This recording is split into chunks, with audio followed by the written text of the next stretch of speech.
Grenfell Tower, June 2017. It was like a burnt matchbox in the sky. It was black and long and burnt in the sky. You saw it through the flowering stump of trees.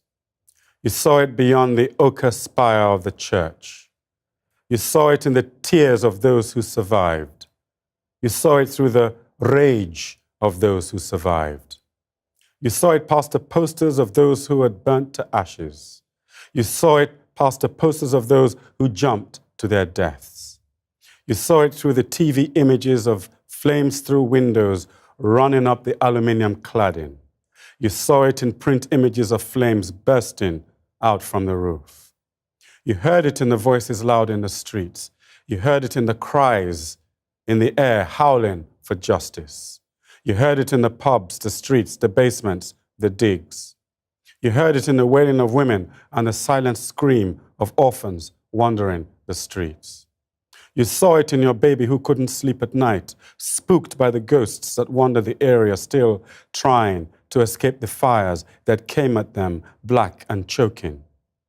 You saw it in your dreams of the dead, asking if living had no meaning, being poor in a land where the poor die in flames without warning. But when you saw it with your eyes, it seemed that what the eyes saw did not make sense, cannot make sense, will not make sense. You saw it there in the sky, tall and black and burnt. You counted the windows and counted the floors.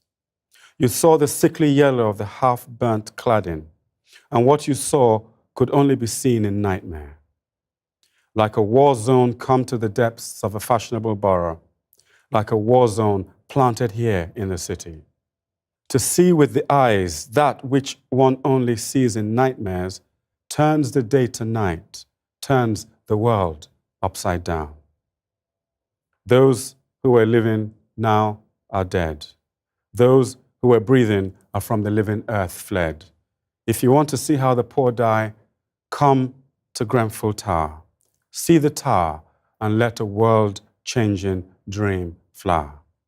Residents of the area call it the crematorium.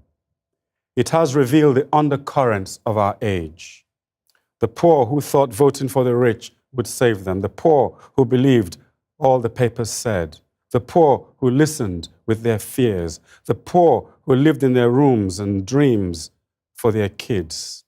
The poor are you and I. You in your garden of flowers and your house of books, who gaze from afar at a destiny that draws near with another name. Sometimes it takes an image to wake up a nation from its secret shame. And here it is every name of someone burnt to death, on the stairs or in their room, who had no idea what they died for or how they were betrayed. They did not die when they died. Their deaths happened long before. It happened in the minds of people who never saw them. It happened in the profit margins. It happened in the laws. They died because money could be saved and made. Those who are living now are dead. Those who were breathing are from the living earth fled.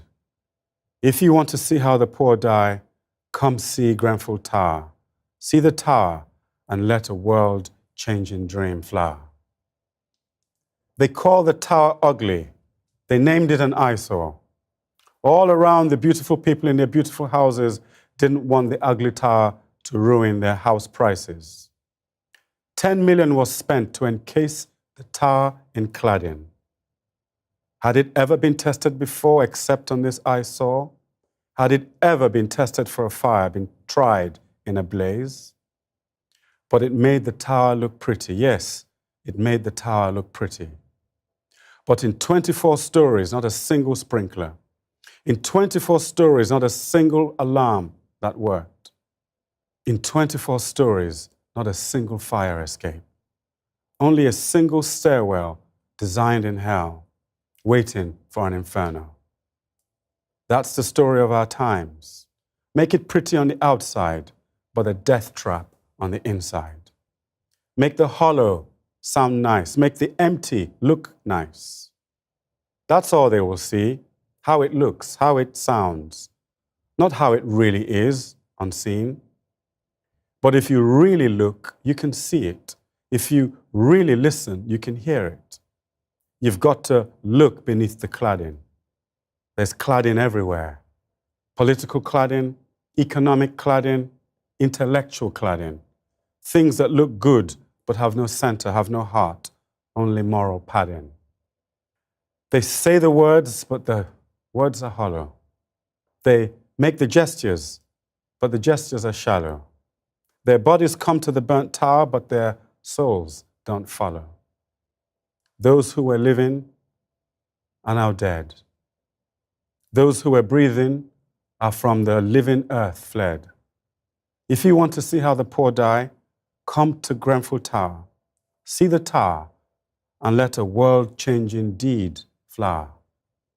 The voices here must speak for the dead. Speak for the dead. Speak for the dead. See their pictures line the walls. Poverty is its own color, its own race. They were Muslim and Christian, black and white, and colors in between. They were young and old and beautiful and middle-aged. There were girls in their best dresses with hearts open to the future. There was an old man with his grandchildren. There was Amaya Tuku, 3 years old, burnt to ashes before she could see the lies of the world. There were names who were living beings who dreamt of fame or contentment or education or love, who are now ashes in a burnt-out shell of cynicism. There were 2 Italians, lovely and young, who in the inferno were on their mobile phone to friends while the smoke of profits suffocated their voices. There was a baby thrown from many stories high by a mother who knew otherwise he would die. There were those who jumped from their windows and those who died because they were told to stay in their burning rooms. There was a little girl on fire, seen diving out from the 20th floor. Need I say more? Those who are living are now dead. Those who were breathing are from the living earth fled. If you want to see how the poor die, come see Grenfell Tower.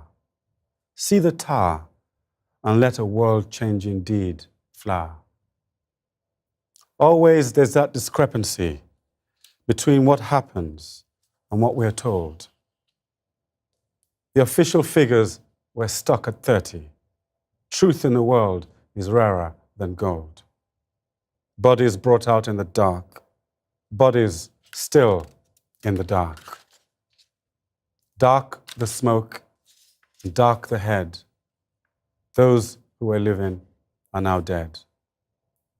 And while the tower flamed, they were tripping over bodies at the stairs because it was pitch black.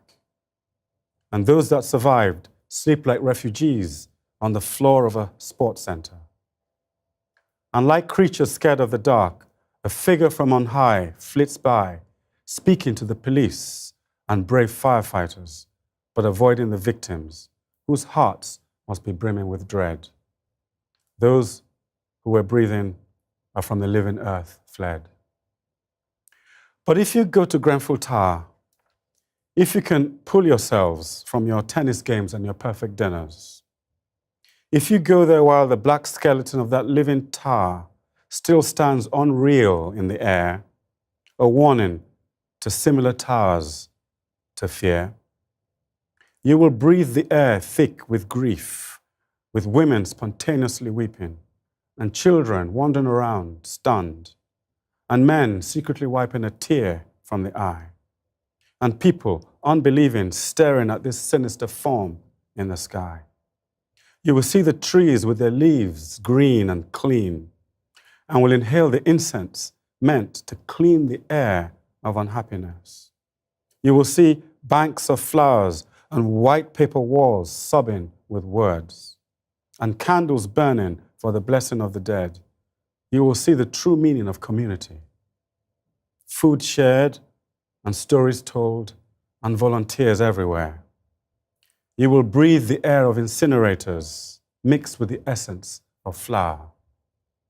If you want to see how the poor die, Come see Grenfell Tower. Make sense of these figures, if you will, for the spirit lives where truth cannot kill. 10 million spent on the falsely clad in a fire where hundreds lost all they had. 5 million offered in relief ought to make a nation alter its belief. An image gives life and an image kills. The heart reveals itself beyond political skills. In this age of austerity, the poor die for others' prosperity. Nurseries and libraries fade from the land. A strange time is shaping on the strand. A sword of fate hangs over the deafness of power. See the tower and let a world-changing thought flower.